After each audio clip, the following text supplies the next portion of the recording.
The obligatory Nick Seaman intro, please. Please go ahead and talk about this afternoon's game. Okay. 2-4-3. Moving on to 2-4-4 next. I wrote two things on the board for our guys. It's physicality and toughness. I know the scout, I know what guys are going to do after watching Boise and some other games is they're going to try to get us in the paint, they're going to try to punk us, and they started out that way. You got to punch, you can't counter punch, you know. And tip my cap to CSU. They're a team that moves the ball extremely well. They've done it against all comers. They got a great system and style of play that's been in place, and that's why they're good. Got a really good player in Nick Clifford. He's a Maldo-esque in a lot of ways, like a triple-double wing. You know, they can handle the basketball. You don't have a lot of those guys out there, which is why he's on draft boards, which is why he's going to be highly sought after. So that guy right there does a lot for a program because he's an ultimate connector. I told our guys in the locker room, you know, if you're looking for the role of being a scorer, that job's taken. Most teams that are wanting to have a scorer, Nick Clifford does that for CSU. Obi Agnew does that for us. Obi can have a bad game and still be extremely efficient. He's an elite scorer. He's done it against all comers. That job's taken. So there needs to be a humility-driven approach and a commitment to defending, rebounding, and keeping the flow. That job is open for 7, 8 guys out there. Would love to have guys. Defense wins championships, rebounds get you rings. And I always tell them, what have I preached from the jump? First thing I talk about is defend, rebound. Take care of the basketball, keep the flow. All right, defend, rebound. We need more guys who want to defend, more guys who want to rebound. Took care of the basketball tonight, and more guys who want to keep the flow and not think that they can just go be an efficient scorer when obviously we're not. If you're looking at 1-7s, 1-5s, 1-3s, 1-5s, like from your role guys, you cannot be extremely inefficient. And that's just what it is. And if you want the role as a scorer, you gotta be an efficient scorer. That's how that works. And so some of these guys are auditioning for the wrong job. Wrong job. And I know what it is, and I got to hold the line and try to find the guys that are committed to being those guys. And that's how we move forward from this situation. What do you kind of want to see these guys bounce back? Just obviously going into this UNLV game.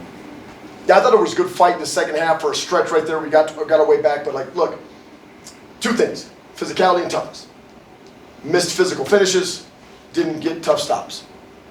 Missed physical finishes, didn't get tough stops.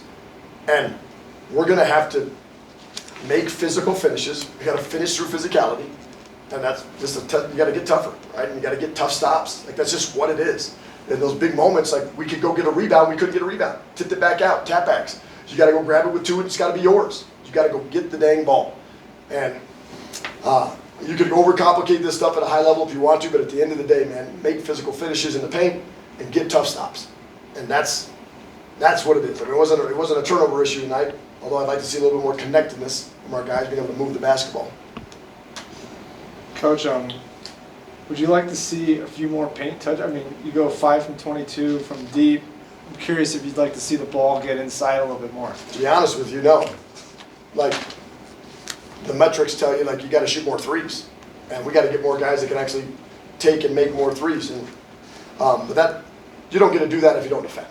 So a lot of times when you're sitting there saying, "Oh, well, just take and make more threes," well, like, defend first, and then be the role of, like, your sniper. Your role as a sniper, right? That's what Dante's been doing. Like, that's why Dante's playing more. Is that Dante's been making shots and he's been defending, and he's been rebounding. I mean, that's for a 2 guard. If you're averaging 4 rebounds as a 2 guard, that's a pretty good 3-and-D guy right there.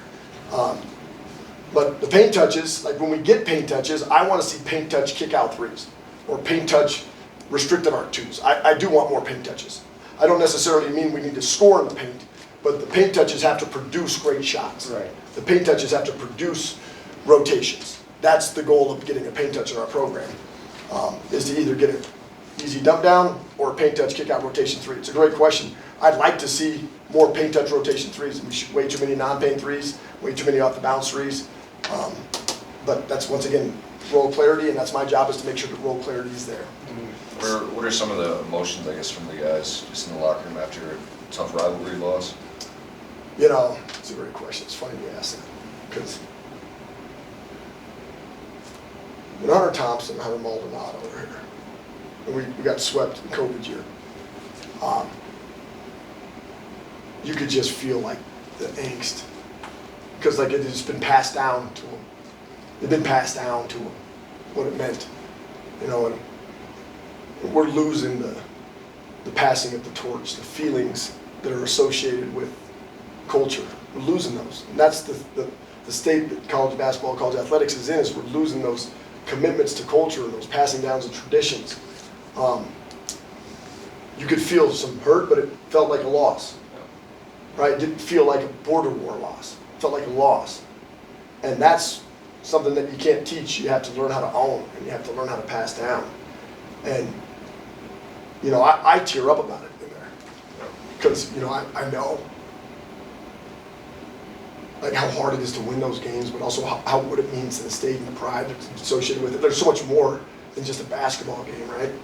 That's what's cool about rivalry games, is that just the Leitner years at Duke and Eric Montross, RIP, you know, like just bloody faces and stuff like that, like those things. I mean, that's the stuff that gets lost now. And tried our best to try to paint the picture and depict it as much as we could. And I was so grateful for the fans that showed up, even in tough conditions, because it's just, you know, to get 5,000 fans there in a tough weather situation is amazing. It's amazing in a place where people have to travel far ways. And so I told him, I said, it's a meaningless existence to walk through this life without any passion or purpose towards something, or to feel deeply. And we've just lost the art of feeling. And it's fun. I mean, that's just what it is. It's kind of sad in a way. I like to feel things. I like to feel all the feels, as they say. I feel all the emotions. Sundance, obviously, they led for 39 minutes. You guys led for 12 seconds. Do you feel like if you could have made a run in the second half, that crowd could have helped you guys? You have to make a run to keep the crowd in the game. And we were there. Like, we had that moment, right? It was right there.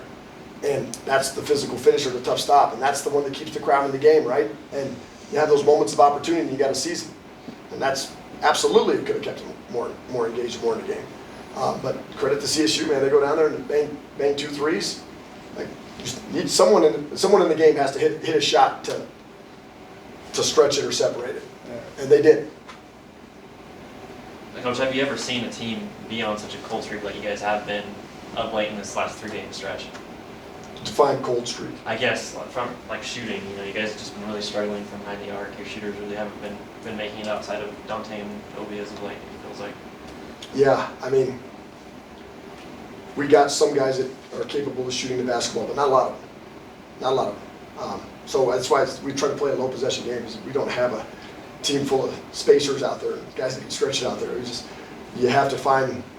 I mean, we have to be extremely efficient offensively. That's why I said, like, the role is, you got to be a role player, you got to be an extremely efficient offensive guy, and you got to start to have this humility of understanding who you are and who you are not. There's enough evidence out there to tell you what you should and shouldn't do. But if you want to object to the role, right? So how do roles work?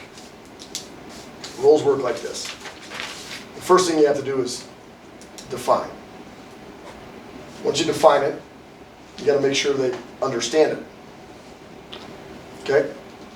Once they understand it, they have to accept it. That's the big one right here. Most of the time you can define and understand. I get it. The acceptance part.